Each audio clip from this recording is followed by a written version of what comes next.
हमारे भारत देश की परंपरा कितनी बढ़िया, कितनी अच्छी परंपरा है। और उस परंपरा में अंतर आप जितना सरल हो सकते हैं, आप जितना सहज हो सकते हैं, आप जितना सुगम हो सकते हैं, उतने सरल होइए, उतने सहज होइए, उतने सुगम, उतनी आसानी आपके आसानी से व्यक्ति आपसे मिल सके। ये सारा ये जो बनाया हुआ है काकस, जो अपने आसपास में जो लोगों ने किया हुआ है, ये हमारे धर्म के अंतर्गत में इसकी व्यवस्था नहीं। लोगों ने धर्म को आज के समय में अपनी सुविधा से जिया, लोगों ने अपने धर्म को आज के समय में अपनी सुविधा से जिया।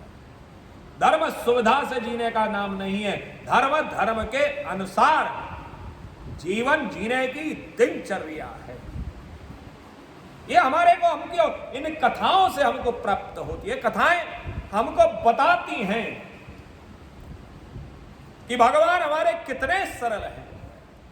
ये कथाएं हमको बताती हैं कि भगवान हमारे पैर दबाने लगते हैं, भगवान हमारे जो हैं वो ब्राह्मणों के चरणों की सेवा, भगवान हमारे झूठे बर्तन साफ करते हैं। ओहो, कहां तक जाए। भगवान हमारे झूठे बर्तनों को उठाते हैं।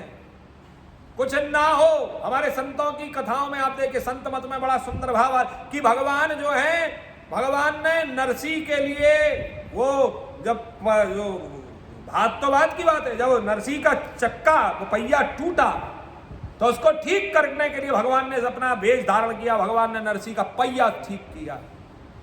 ये कितने सरल हैं हमारे भगवान। अरे आप केवल इनके जितना सरल हो जाइए, देखिए भगवान आपके सामने खड़ा।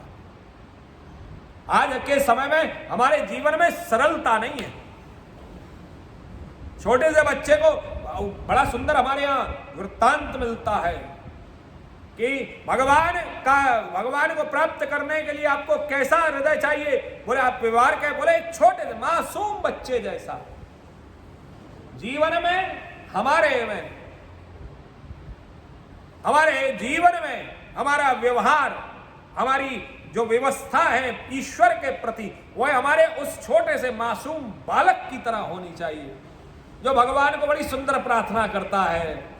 बच्चे की प्रार्थना क्या होती है? भगवान आप ठीक रहो, है आप ठीक रहो, और प्रभु भगवान जी आप ठीक रहो, और आप ठीक होने के साथ साथ में आप हमारे दादाजी को भी ठीक रखो।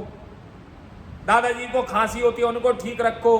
आप हमारी मम्मी को ठीक रखो, मम्मी का दिमाग बहुत ज्यादा गर्म रहता है, मम्मी जब देखो तो हमारे ऊपर डांटती रहती है। पिताजी को ठीक रहे, पापा को ठीक रखो। क्यों? पापा नाराज बहुत जल्दी हो जाते हैं। इनको पापा को समझाओ, आप बच्चे से नाराज नहीं होना चाहिए, बेटे से नाराज नहीं होना चाहिए। और ऐसा है, आप ठीक रहो, क्योंकि आप ठीक रहोगे तो ये सब अपने आप ठीक रहेंगे। ये छोटी सी उस बच्चे की एक इच्छा होती है, प्रार्थना। बच्चे की प्रार्थना कभी आप सुनिए, गौर करिए, 4 साल 5 साल के बच्चे, उसकी प्रार्थना में वो मर्सिडीज बेंज नहीं मांगता। वो अपनी प्रार्थना में वो बड़े बड़े जो है वो घर मकान नहीं मांगता। वह अपनी प्रार्थना में क्या मांगता है? भगवान जी आज हमको चॉकलेट मिल जाए, आज हमको 5 स्टार मिल जाए। वो बस उसकी प्रार्थना का मूल केंद्र, और भगवान देता भी है, ऐसी बात नहीं है।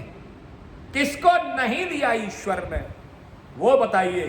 भगवान सबको देता है। ईश्वर हमारे बाबा सबको देते हैं, सबको सबके अनुसार देते हैं, सबको उनके व्यवहार के अनुसार दिया। आपकी जो जैसी मांग है वो ईश्वर आपको निश्चित देता है। वो बात अलग है कि कुछ लोग होते हैं जो उस दिए हुए का अवसर का लाभ उठा करके आगे बढ़ जाते हैं। कुछ लोग होते हैं जो उस लाभ और अवसर को पहचान नहीं पाते और उस लाभ के क्षण को छोड़ देते। आवश्यकता है वो आपको आगे बढ़ने के लिए, जब आप खड़े होते हैं तो वो एक अवसर देता है, सीढ़ी बनाता है। अब आपके ऊपर, अरे आप ऊपर चढ़ के उस सीढ़ी के ऊपर चढ़िए तो सही, आप आगे तो बढ़िए। आप जैसे ही उस सीढ़ी के ऊपर चढ़ेंगे वही दूसरी सीढ़ी का निर्माण करेगा। अब आप दूसरी सीढ़ी चढ़ने जैसे ही चढ़े, वो तीसरी सीढ़ी का निर्माण। आपके पास में क्षमता होनी चाहिए कि आप सीढ़ी दर सीढ़ी, सीढ़ी दर सीढ़ी आप चढ़ते चले।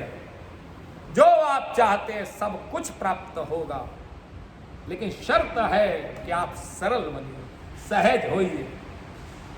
सरल और सहजता हमारे जीवन का मूल मंत्र है जो भगवान ने धारण किया। देखिए भगवान हमारे कितने सरल हैं कि पैर दबाने लगते हैं। देखिए कितने सरल है भगवान, झूठे पत्थरों को उठाते हैं, ब्राह्मणों के पैरों को धोते हैं।